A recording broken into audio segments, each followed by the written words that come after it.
Good morning, everyone. This is Jeffe Kennedy, author of Epic Fantasy Romance. I'm here with my first cup of coffee. Delicious. Today is, say it with me, Friday. It's Friday, March 3rd, 3/3/23. So, end of the first week of March, baby week. I hope your yesterday was more productive than mine. Mine was one of those fragmented, scatter days. And not only did I not get 4,000 words yesterday, nor did I meet my interim goal, I got like 1,141 words, which I know is better than none, but nowhere near where I wanted it to be. Some days are like that, right? Had to do people calling me back on Nebula Awards, so that was kind of cool. Had to do a SIFWA meeting, couple of SIFWA meetings. And yeah, my attention wasn't good. David wasn't feeling good. He needed me to go to the store for him. It's just a thing. So hopefully today will be more productive. I may try writing over the weekend.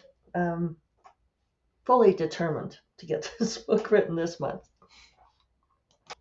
If it kills me, and it just may.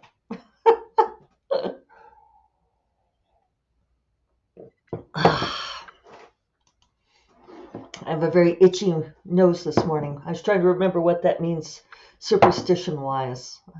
Someone's thinking of you, someone's going to give you a gift. So, yeah, we'll see. We'll see about determination. I had dinner with some people last night, went for a friend's birthday, for Megan's birthday. And so there were some other people there who were like, friends of friends, people who didn't know me very well. And so we were talking a little bit about, like, they're like, aren't you a writer? And,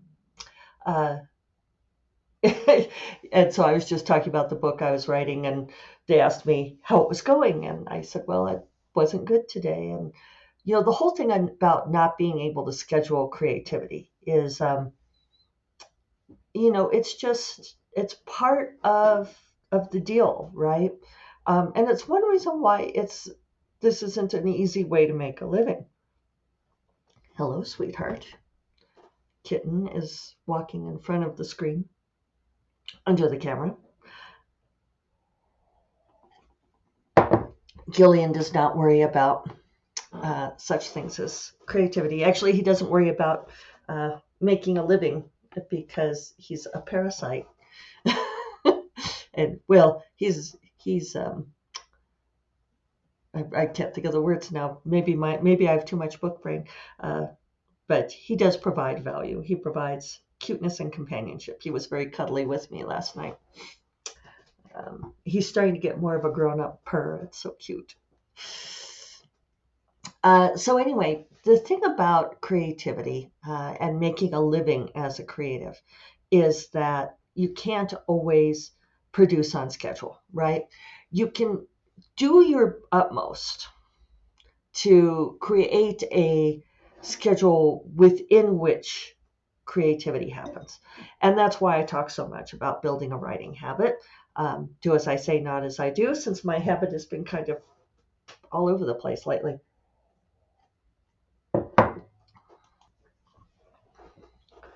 So, it's something that gets left out a whole lot by, especially the loud voices that, talk about rapid release and minimum viable product, cranking out books, churning out books, maximizing how many you get out there. And I say this well aware that it's eyebrow raising to people like these people that I was talking with last night when I said that this book that I'm writing now will be my 64th published title. And it just sounds like a big number to people. And I'm glad I know the number now. My friend Marianne Maharaj at World Fantasy Con, when she was introducing me to people. She did that several times where she said, I think at that point I had like 62 or 61, something like that. And she would say, "This is Jeffe Kennedy. She's president of SIFWA, and she has 61 published titles." And they'd be like, "Whoa!" And and after she did it like twice, I said, "You don't have to say that every time." And she was like, "Okay." And so then, like the next time we were talking with someone, because we were like sort of, I don't want to say holding court, but I suppose people would say that, sitting in the bar and people would come and go. And, we have a fairly small Venn diagram overlap. So we were introducing a lot of people to each other. And so she didn't say that, how many books the next time, since I'd asked her not to. She's very considerate that way. But then after we'd been talking for a little while, the person was like, I don't know how to phrase it, had asked for advice, but then clearly was not listening to my advice. And finally, Marianne said, Jeffy's published over 60 books, so you should probably listen to her. And the person totally started listening to me. And they were like, oh. And Marianne looked at me and she said, "See, it makes a difference." So I have started saying it more. And it does make a difference. Why? Why does it? I don't know. It proves that I know how to write a book. I know how to write more than one book. I know how to write more than 60. So anyway, and I had a point. I'm sure I had one.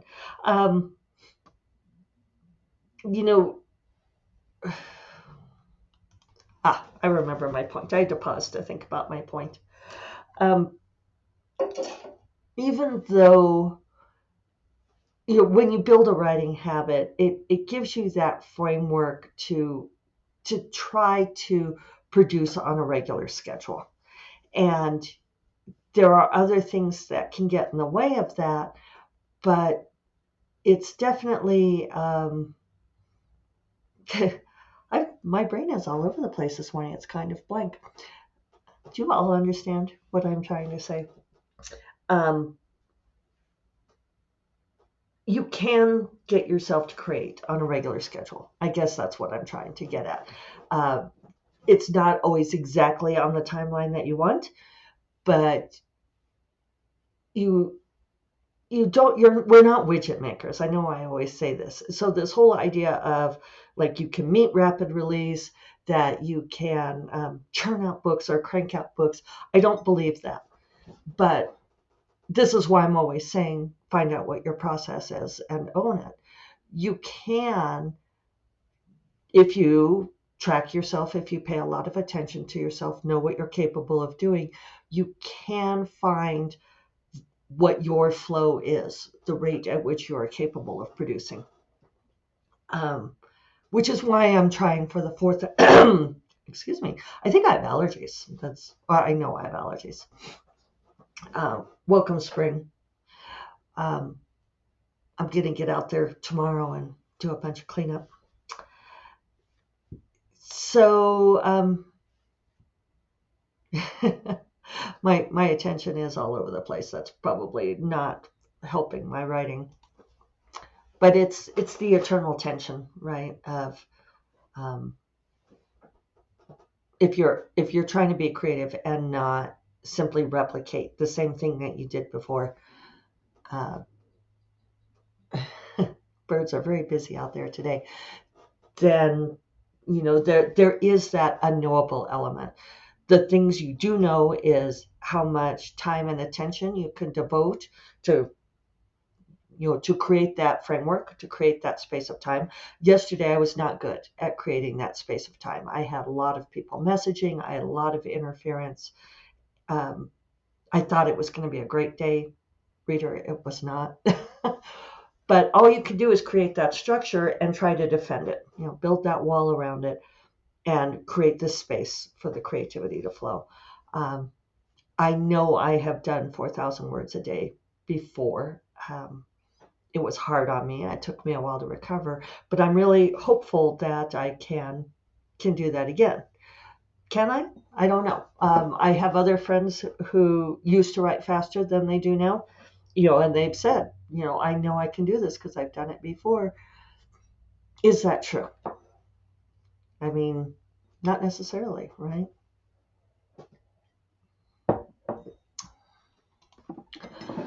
So that's me. The struggle is real and unending. So it goes. Uh, yeah. So I have been promising to talk about book boxes and not doing it for like a week. Oh, yes, there's a bird right here. It's all very exciting. We're really going into spasms. I don't know if I can turn it for those of you on video who can watch this pretty. Yeah, that doesn't work very well. Anyway, book boxes. I won't delay any longer. We're crawling up the window. Don't crawl up the window. Cat wrangling. Cats in New Mexico weather, right? Okay, so I remember when book boxes first became a thing. And I was at a conference, and this is probably more than 10 years ago, or around 10 years ago.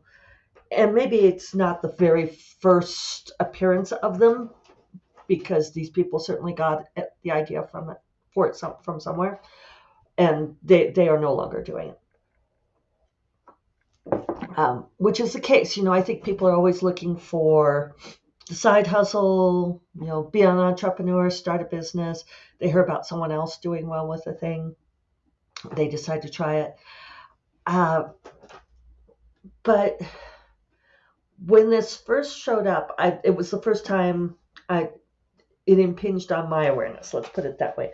And a couple of friends of mine, writers, had set up, a table in the vendor area. So they paid for the table at this conference, and they were doing this book box, and I stopped by. I'm like, oh, what is this? Hi, all that. Tell me about it. And so they said, okay, so here's how it works.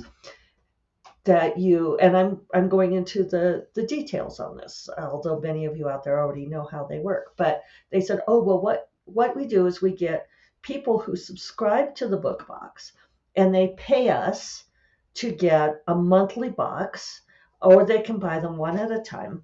And we put all of these goodies in it. And so we could put copies of your books in there or your swag, and then we send it out to our subscribers and mail these things out, and then we get the money from them. And I said, oh, that's really cool. And I said, so what percentage do the authors get on the, for the stuff they put in the book box?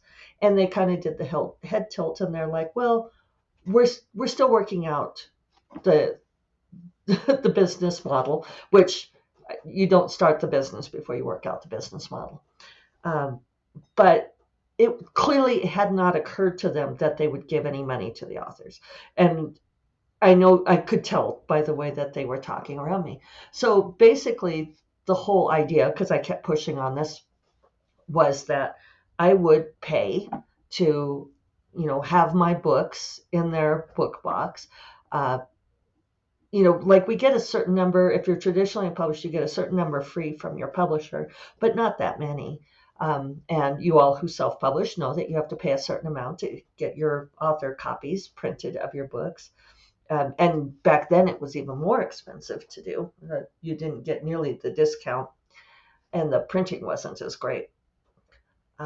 Same with swag, buying swag, printing out bookmarks, all of those things, it costs money. So I would pay all this money to put it in their book box to go out to their mailing list, and they would make money on it, right? And frankly, most book boxes that I'm aware of still operate on this model. Now, there are exceptions. I have friends who have been part of ones where they do like a special edition of the book, and they pay the author, they guarantee a certain amount of money, an advance on the the book, which is what someone who is essentially publishing and distributing a book should do, right? They're functioning as a retailer. Ogg's law, money flows to the creator, right? So they guarantee a certain amount, and then if they get even more orders for the book, then it can be more money. So yeah, I have at least one friend who made very nice money from the book box, and well worth doing again. But a whole lot of them, uh, the I assume that, like the one that my friend made the decent money from, that the proprietors, that they also made a decent cut, because that's how you run a business. Let's say it's a bookstore, right? You pay a certain amount to stock books in the bookstore, you sell them at a higher price, and then the author gets a cut of that, the bookstore gets a cut of that, the publisher of the book gets a cut of it, right? But this idea that the writer, we'll stick with writers for the moment, will pay to produce the books, to buy the books, or the swag, to put them in the book box, that they then go out to this person's subscribers. It's promo, right? It's like, oh, well, you're doing this in order to reach readers, to get your books in readers' hands. And it's basically you're paying to advertise, and someone else is making money off of that. It's not an unheard of model, right? I buy the ad to put in your magazine. But if it's dressed up as something else, then there's a problem, right? And one of the ways that we decide where we're going to put our ads is the reach. Like, people like doing Facebook ads because Facebook does a whole lot of heavy lifting on, they say, oh, I will reach this many people. And they can actually do it because they have so much data on everybody, right?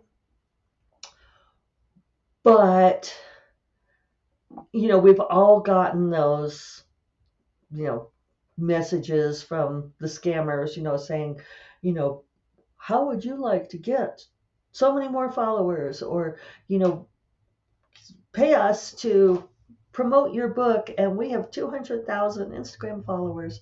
And they don't actually promise you any particular reach, right? It's like, and we know just because they have the followers doesn't mean that the followers will actually see anything they put up, especially if their feed is just this sort of nonstop array of covers that are meaningless, right? So I guess maybe this is why I took a while to say something about this. I didn't realize how many of these book boxes were still so completely scammy until I heard stuff from some authors recently. And I understand wanting to get your books into the hands of readers, but just keep in mind that they're not trying to do nice things for you, right? They're trying to do nice things for themselves. And if those two things coincide, that's great, if you can do good business together. But yeah, just don't let the desperation have you filling other people's pockets, right? Just be smart. Be smart about what you're doing. And not all book boxes are created equal, right? So on that note, I'm going to go be productive. I hope that you all get to be productive. I hope your weekends are good ones. And yeah, I will see you all on Monday. You all take care. Bye-bye.